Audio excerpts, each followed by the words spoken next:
दोस्तों हम फिर आ गए थे कहानी माई स्कूल लव जिसको लिखा है राज नंदनी जी ने और सक्रीड भी इन्हीं को हो जाता है।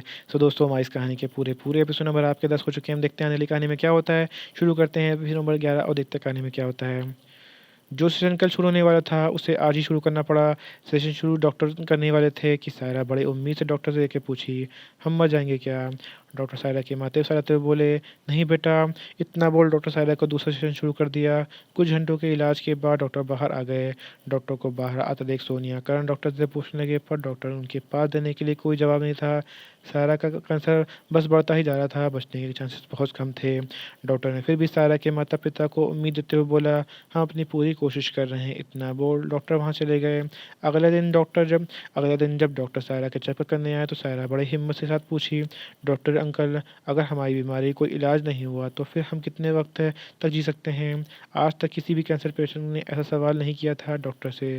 सायरा के मासूम उम्मीद को देख के डॉक्टर से झूठ नहीं बोला गया। डॉक्टर सायरा की तरफ देखते उदासी बोले, 3 महीना। इतना बोल डॉक्टर इलाज कर वहाँ से चला गया। सायरा को जब पता चला तो वो सोच में डूब गई। बहुत कम वक्त बचा है उसके पास और वो इतने कम वक्त में अपनी ज़िंदगी कैसे जी सकती है। स्कूल में ईशान के दिमाग में कल स्कूल में ईशान का दिमाग क्लास में ना होकर सायरा के ख्यालों में डूबा था। वो मन ही मन सोचने लगा, सायरा स्कूल क्यों नहीं आई और वो मेरा कॉल भी नहीं उठा रही है। वो ठीक तो होगी ना? ईशान के ख्यालों में डूबा देख आलोक बोल पड़ा, क्या हुआ भाई, तेरी लिटिल पसंद नहीं आई इसलिए तू उदास है? ईशान अपने ख्यालों से बाहर आकर आलोक के सर में मारते हुए जवाब दिया, मेरी लिटिल प्रिंसेस है तो तो वो तो हम उसके ना आने पर ही याद करेंगे ना। पहली बार ईशान ने कुछ ऐसा किया जिस पर ईशान के तीनों दोस्त सुनकर हैरान रह गए थे। आज तक किसी भी लड़की के लिए ईशान इतनी प्यारी बात नहीं किया था। तीनों का मुंह फाड़ता देख ईशान उन तीनों को इग्नोर करता हुआ क्लास पर ध्यान देने लगा। हॉस्पिटल में सारा का डिस्चार्ज मिल गया। अभी के लिए सारा अपने माता पिता भाई के साथ घर आ गई। स्कूल का भी छुट्टी हो चुकी थी। ईशान बस स्टॉप से उतर कर रास्ते में चलते हुए सोचने लगा, वो शायद से मिलने उसके घर चला गया। घर चला जाए क्या? उससे सायरा को बहुत चिंता हो रही थी। जब सायरा की कार रास्ते में गुजर जब सायरा की कार को रास्ते गुजरता जा जब सायरा की कार को रास्ते से गुजरता हुआ जाने लगा तभी करण रास्ते में ईशान को देखकर कार रोक दिया। कार को देख कर ईशान अंदर देखा तो करण ईशान को देखकर बोला, बेटा अंदर आ जाओ। ईशान सायरा को देखा। सायरा को देख उससे थोड़ी राहत की सांस मिली। जी अंकल बोल कार के अंदर आके बैठ गया, जहाँ पहले से ही सायरा उसका भाई बैठा हुआ था। ईशान सायरा को देखा, फिर सायरा शर्माते हुए मुस्कुरा दी। ईशान को सब ठीक समझ ही लगा। सायरा ने सायरा में नहीं ईशान को सब कुछ सही लगा। तो कल जैसा सायरा जवाब दे रही थी उससे सायरा के जवाब से कुछ ठीक नहीं लग रहा था, पर आज सायरा को मुस्कुराता हुआ देख ईशान को दिल सुकून मिल गया। कार्तिक ईशान से बात करने लगा। बातों बातों में कार्तिक साया की तबीयत के बारे में बताने वाला था कि तभी साया उसका हाथ पकड़ लिया। तुम अपने बात तुम अपनी बात ईशान को क्यों परेशान कर रहे हो? शांति से बैठो अब। ईशान साया की बात तरफ देख के बोला, हमें कार्तिक परेशान नहीं कर रहा। जब ईशान ने ये कहा तो कार्तिक अपनी जीभ निकाल के साया को छुड़ाने लगा। तब तक लेकिन कार्तिक भूल चुका था कि वो क्या बोलने जा रहा था। ईशान को तो फिर से कुछ बात करने लगा ईशान से। कुछ वक्त के बाद ईशान घर आ गया तो वो कार से उतर के करण और सोनिया को देख के थैंक यू बोला। फिर कार्तिक सायरा को देख के बाय बोल के चला गया। कुछ वक्त के बाद सायरा का भी घर थोड़ी देर बाद सायरा का भी घर आ गया। सब सब सभी घर अंदर सब लोग घर के अंदर चले गए। अपने चेहरे में मुस्कुराहट बनाए। पूरे घर में मुस्कुराहट से रो, रोशन थी। सोनिया करण भी उस वक्त भूल गए थे कि सायरा बीमार है और उसके साथ खेलने लगे। रात का वक्त हो चुका था। रात का खाना खाकर सायरा अपने कमरे में जाकर अपनी डायरी निकाल के जो 3 महीने में करना है वो सब देखने लगी। 1, हम अपने परिवार दोस्तों को बहुत खुश रखना चाहते हैं। 2, हम ये 3 महीने पूरा जीना चाहते हैं जैसे हम जीना चाहें बिना कोई बंदिश के। 3, हमें बहुत सारा टेस्टी खाना खाना है। 4, हमें नई जगहों पे घूमने जाना है। 5, आखिरी हम अपने परिवार के साथ कुछ खास पल जीना चाहते हैं। अपनी डायरी में ये सारी बातें लिखने के बाद सायरा अपनी डायरी को गद्दे के नीचे रख के सो गई। सुबह वक्त सायरा का स्कूल के तैयार होकर कमरे से बाहर आई, फिर डाइनिंग टेबल पर बैठ के नाश्ता करने लगी। सायरा के पेरेंट्स अपनी बेटी के कंडीशन के बारे में बहुत अच्छे से पता था, इसलिए वो उसे स्कूल जाने से रोकने लगे, पर सायरा नहीं रुकी और वो स्कूल जाने के लिए निकल गई। बस स्टॉप पर ईशान उसका आने का इंतज़ार कर रहा था। सायरा बस स्टॉप पे आके ईशान के पास खड़ी होकर उसकी आंखों में देख के बोली, आप हमें सच से प्यार करते हैं? ईशान उसकी मासूमियत भरी आंखों को देखकर उसके करीब आकर जवाब दिया, हाँ। सायरा को बहुत हिम्मत से आगे पूछी, तो क्या हमारे साथ कुछ पल बिता सकते हैं जहाँ सिर्फ आप और हम हों और कोई भी नहीं? ईशान की तरह मुस्कुराहट छा गई। वो उसके सर पे प्यार से मारते हुए बोला, सच में अभी तक बच्ची हो तुम। सायरा कुछ न कहकर बस ईशान को देखने लगी। अपनी चमकती आंखों को महसूस करके ईशान उसकी तरफ खिंचाव से महसूस करने से खुद को रोक नहीं पाया और उसके माथे पे अपना हाथ रख के बोला, हाँ, हम तुम्हारे साथ अकेले पल बिताना चाहते हैं, जहाँ कोई ना हो, जहाँ हम दोनों के अलावा। सायरा के चेहरे पे मुस्कुराहट छा गई। सायरा की मुस्कुराहट किसी के भी चेहरे पे मुस्कुराहट ला सकती थी। कुछ वक्त के बाद बस आ गई, फिर दोनों बस में चढ़ गए। कुछ वक्त के बाद स्कूल पहुंच गए, फिर भी अपनी अपनी क्लास में चले गए। सारा के दोस्त सारा को गुस्से से देखते हुए बोली, कल तू स्कूल क्यों नहीं आई थी? सारा मुस्कुराते हुए बोल दिया, या फीवर हो गया था। फिर तीनों बात करने लगे और हंसी मजाक करने लगे। रिद्धि क्लास में अंदर आकर सारा को देख के मुंह बनाते हुए अपनी बेंच पे जाके बैठ गई। सारा को बिल्कुल भी बुरा नहीं लग रहा था। क्लास स्टार्ट हो गई धीरे धीरे करके। 4 क्लास पार हो गई, सभी लंच के लिए बाहर चले गए। आज सायरा लंच को ना खाकर कैंटीन में जाकर टेस्टी खाना ऑर्डर करने लगी। सबसे ज़्यादा स्कूल जब से सायरा स्कूल आई थी ये दूसरी बार था जब ईशान ने देखा तो वो सोचने लगा, पर इतने सारे बातों को जब ईशान ने देखा तो वो सोचने लगा, पर इन सारी बातों को सोचना बंद करके वो सायरा के पास जाके धीरे से बोला, ताकि सिर्फ उसे ही सुनाई दिए, लंच के बाद अपना बैग लेकर स्कूल के पीछे रहना। इतना बोल ईशान चला गया, पर सायरा सोचने लगी वो बैग लेके कैसे निकल पाएगी स्कूल से। ईशान के आने के बाद सायरा के दोनों दोस्त पूछने लगे तो सायरा सब बता दिया। फिर परी सोनम दोनों साथ बोली, टेंशन मत ले, तू ईशान के साथ जा, तेरा बैग हम लेके आ जाएंगे। सायरा खुशी से दोनों के गले लगा लिया। फिर लंच करके ईशान के पास चले गए। ईशान अपने एक शोल्डर के बैग टांगे दीवार से लड़ खड़ा था। खड़ा होकर सायरा के आने का इंतजार कर रहा था। सायरा को होता देख ईशान खड़ा होकर उसके पास गया और सायरा से पूछा, हम कहाँ जा रहे हैं? ईशान मुस्कुराते जवाब दिया, जहाँ हमारे अलावा कोई ना हो। ईशान का जवाब सुनकर सायरा के होठों में मुस्कुराहट छड़ गई। ईशान सायरा का हाथ पकड़ के उसके बाइक के पास ले गया, जो बाइक उसके उसके यहाँ काम करने वाला दोस्त रोहन लेके आया था। रोहन के कहने पर ईशान के कहने पर रोशन सायरा को देख मुस्कुराया तो सायरा भी उसे देख के मुस्कुरा दी। फिर ईशान सायरा के सिर पे हेलमेट पहना दिया। फिर वो भी हेलमेट पहन के बाइक चलाने लगा और खुद भी हेलमेट पहन लिया और सायरा से कहा, बैठ जाओ अब।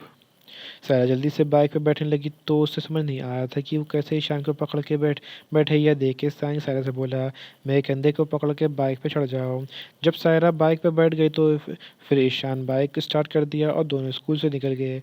ईशान सायरा को दूर ले गया, जहाँ दूर दूर तक सिर्फ सुंदर नज़ारा दिख रहा था। वहाँ ले जाकर बाइक रोक दिया, फिर दोनों बाइक से उतर गए। दोपहर वक्त तक यहाँ कोई जल्दी आता नहीं था। दोनों दोनों को रास्ता दोनों को रास्ता पता था। एक मिनट, दोनों पिंक पत्ता जहाँ गिरा हुआ था वहाँ जाके घास पर बैठ गए। सारा फूलों और घास से सर ताज बनाने लगी, पर वो बन ही नहीं पा रहा था। तो ईशान उसके हाथों से लेकर सुंदर सा ताज बना के सायरा को पहनाते बोला, मेरी प्रिंसेस। ईशान के शब्द सायरा के चेहरे में मुस्कुराहट भर दिया। ईशान सायरा को अपने सीने लगा लिया, अपनी आंखों को बंद कर दिए, उदासी से बोला, सायरा तुम पहली इंसान है जो मेरे इतने करीब आई हो। अब हम तुम्हें खुद से कभी दूर नहीं जाने देंगे। सायरा के चेहरे पे मुस्कुराहट गई। सायरा बस 3 महीने के मेहमान है इस दुनिया में। सायरा को बुरा लगने लगा, कहीं वो अपनी खुशी के लिए ईशान को दर्द ना दे जाए। कि हमेशा हमेशा के लिए। सारा ईशान से दूर होते हुए बोली, ईशान हम हमारे पापा कहाँ हैं? जब हमारी ज़िंदगी में पुराने लोग जाते हैं तो और भी ख़ास लोग हमारी ज़िंदगी में आते हैं। ईशान को समझ नहीं आ रहा था सायरा ऐसा क्यों बोल रही है। फिर भी ईशान मुस्कुराते जवाब दिया, पर हमें कोई नया नहीं चाहते तुम्हारे सिवा। सायरा खुश तो बहुत थी अपने प्यार ईशान को अपनी ज़िंदगी में पाकर, पर क्या सायरा ईशान के साथ सही कर रही है उसके साथ रहकर? यहीं पे कहानी का एपिसोड नंबर आपका 11 कंप्लीट होता है। मुझे लगता है वक्त तो मैं इसी में कहानी का एपिसोड नंबर 12 ऐड करता हूँ, देखता हूँ कहानी में क्या होता है। सायरा को सोच में खोया हुआ देख कर ईशान बोला, क्या सोच रही हो सायरा? सायरा बड़े हिम्मत के साथ ईशान को सच बताने की कोशिश करते हुए बोली। ईशान हम सायरा इससे आगे कुछ कह पाती इससे पहले दोनों की बची हुई दोनों उन दोनों को बच्ची के रोने की आवाज़ सुनाई देने लगी, तो दोनों बच्ची के पास चले गए। ईशान अपने घुटनों के बल बैठ के पूछा, आप रो क्यों रहे हो? बच्ची रोते हुए बोली, पापा खो गए हैं। पापा खो गए हैं बेटी? या बेटी खो गई है? ईशान बच्ची को अपनी गोद में उठा लिया और बोला, पापा मिल जाएंगे, रोना बंद करो। फिर ईशान और सायरा आसपास देखने के बाद कोई नहीं दिखा, तो ईशान सायरा दोनों बच्ची को लेकर पुलिस स्टेशन चले गए। Police mister police police station चले गए। ईशान मित्तल पुलिस स्टेशन में आया है, ये सुनकर सभी पुलिस वाले खड़े हो गए और ईशान का अंदर आदर में जुड़ के बस आदर में झुक गए। ईशान सर आप आइए बैठिए। सायरा के मन में ही चलने लगा, ईशान है कौन जिसका आदर पुलिस भी कर रही है। सायरा अपने ख्यालों को बंद कर दी, फिर ईशान की बच्ची को बैठाते हुए पुलिस से बोला, ये बच्ची खो गई, इसके परिवार का पता करो। ईशान का हुक्म वहाँ सभी के पुलिस के लिए सड़कों पर था। सभी पुलिस वाले काम पे लग गए। फिर ईशान सायरा को अपने साथ ले जाने लगा, क्योंकि स्कूल का टाइम ख़त्म हो चुका था। अब सायरा को सही वक्त पे घर भी पहुँचाना था ईशान को।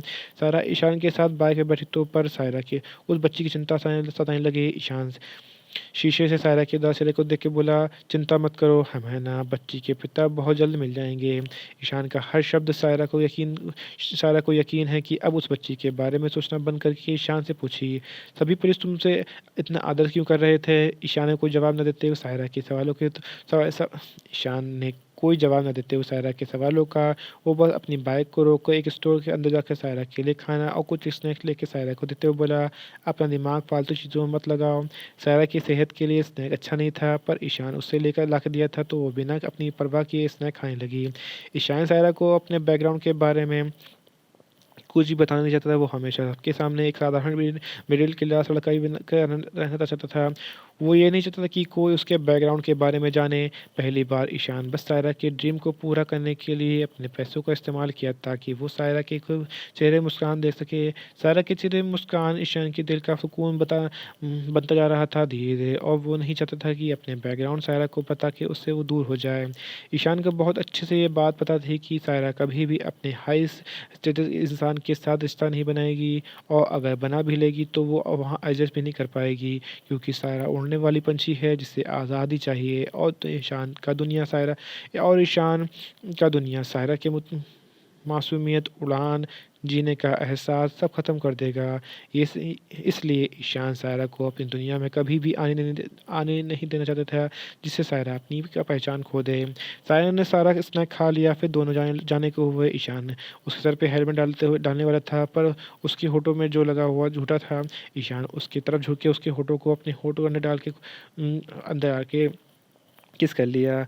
आज का किस बहुत ही अलग था। सायरा का पूरा चेहरा लाल हो गया था। सायरा के लाल चेहरे को देख के ईशान की चेहरा भी लाल होने लगा। वो जल्दी से सायरा का हेलमेट पर आकर बाइक पर बैठ गया। सायरा भी बैठ गई, तो ईशान बाइक स्टार्ट कर दिया। दोनों रास्ते में जाते, तभी घर जाते हुए रास्ते में परी और सोनम दिखाई दिए, तो सायरा ईशान को बाइक रोकने के बोल के बाइक से उतर के ईशान को बाय बोल दिया। ईशान, हम अपने दोस्तों के साथ चले जाएंगे, अब बाय। ईशान भी सायरा को और उसके दोस्त को बाय बोल के बाइक लेके चला गया। सायरा अपना बैग पैरी के हाथों से ले लिया, फिर अपने दोनों दोस्तों को अपने साथ अपना घर जाने लगी। कुछ वक्त के बाद सायरा घर आ गया। जा घर के अंदर जाकर परी सोनम दोनों सोनिया के पैर छुआ। सायरा के कमरे में चली गई। कमरे में जाने के बाद सायरा की दोस्त परी सोनम अपने घर फ़ोन करके बोल दिए कि उन्हें घर आने में लेट होगा। वो अपने दोस्त सायरा के घर आई हैं प्रोजेक्ट के काम से। झूठ बोलना ज़रूरी था, नहीं तो दोनों के घर वाले बहुत ज़्यादा गुस्सा करते। तीनों दोस्त फिर से बात करने लगे। दोनों अपने आईब्रो उठाते पूछी, सायरा तेरे और ईशान के बीच क्या हुआ है, आज बताना। सायरा गाल लाल हो गए टमाटर की तरह ये देखकर। अब परी भी उत्साह से पूछने लगी, बोलना, यह शर्मा क्यों रही है? सायरा शर्माते हुए जवाब दिया, किस किस उसने हमें लिफ्ट पे किस किया। ये सुनते ही सायरा की दोनों दोस्त सायरा को छुड़ाने लगी। तभी सोनिया सायरा की दोस्तों के लिए स्नैक ले आई। फिर तीनों बात करते हुए स्नैक खाने लगे। फिर दोनों अपने अपने घर जाने के लिए निकल गए। ईशान अपने लैपटॉप बैठा कुछ काम कर रहा था, तभी उसके पिता का फ़ोन आया। अपने पापा अनुपम मित्तल का कॉल देख के ईशान इग्नोर करने लगा। वो अपने पापा का नाम भी उसके नाम से ही सेव किया था। जब बार-बार अनुपम का कॉल आने लगा तो ईशान इरिटेट होकर कॉल उठा लिया। क्यों कॉल कर रहे हैं? अनुपम अपने सिगार को कस करते हुए बोला, पिता हो तुम्हारा, तुम्हें कॉल करने का हक मेरा है। पिता का क्या फ़र्ज़ निभाए हो आप? जो हक की बात कर रहे हो, हमें पता है आपको पैसे चाहिए होगा, पर हमसे उम्मीद मत रखना कि हम एक फूटी कौड़ी भी आपको देंगे। इतना बोल ईशान कॉल कट कर दिया। अनुपम को अपने बेटे को गुस्सा आ रहा था। वो गुस्से में अपना फ़ोन पटकते हुए अपने आप को ये रोक करने से रोकते हुए बोले, नहीं नहीं, इसे हम तोड़ नहीं सकते। नहीं तो नहीं तो फ़ोन भी नहीं मिलने वाला। ईशान को सब कुछ याद आने लगा। कैसे उसके पिता ये अय्यासीपन के उसकी माँ को रूही मित्तल को परेशान करते थे। पर ख़ानदान नाम और 2 बड़े परिवारों के बीच बिज़नेस डील की वजह से वो कभी भी इस रिश्ते से आज़ाद नहीं हो पाती थी। पर आखिर में रूही ने फ़ैसला किया कि अनुपम को छोड़ के आज़ाद होने का।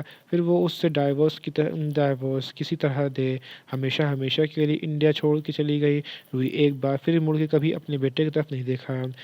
तब से ही ईशान को अपने माता-पिता दोनों से ही नफ़रत हो गई थी और वो हमेशा अपने ख़ानदान से दूर रहने लगा। अपने दादाजी को छोड़कर ईशान के दादाजी विजय मित्तल अपने पोते ईशान का जान लुटाते थे। पर कुछ साल पहले ईशान के दादाजी का मृत्यु हो गई थी, पर विजय मरने से पहले अपनी पूरी संपत्ति अपने पोते ईशान के नाम की चले गए। तब से पूरा ख़ानदान ईशान जलता रहा, यहाँ तक कि उसे खुद के पिता अनुपम मित्तल भी, क्योंकि उसे हर चीज़ की परमिशन, पैसा सब ईशान ही माँगना पड़ता था। माँगना नहीं, गिड़गिड़ाना पड़ता था। जब से ईशान सब कुछ सँभालना शुरू कर दिया, तब से वो 1 रुपया भी किसी को खाते में बिना मेहनत किए जाने नहीं देता था, ख़ास करके अपने पिता के खाते में। इस वजह से सब ईशान की जान से मारना चाहते थे। ईशान के पिता भी ये बात ईशान को बहुत अच्छे से पता है। इसलिए जहाँ ईशान रहता था उसके बारे में किसी को कुछ नहीं पता होता था। यहाँ तक कि ईशान अपने से जुड़े किसी भी शख्स का ज़िक्र अपने ख़ानदान में होने नहीं देता था। कभी भी उससे बहुत अच्छे से पता था कि अगर उसका एक कमज़ोरी भी किसी को मिल गई तो वो ईशान को बर्बाद करने के लिए कसर नहीं छोड़ेगा। इसलिए ईशान सायरा को अपने बैकग्राउंड से दूर रखना चाहता था, ताकि सायरा को कोई नुकसान ना पहुँचा सके। सायरा अब उसके लिए बहुत ही खुश थी। वो सायरा को कुछ भी वो सायरा को खुद से दूर होता हुआ नहीं सहन कर सकता था।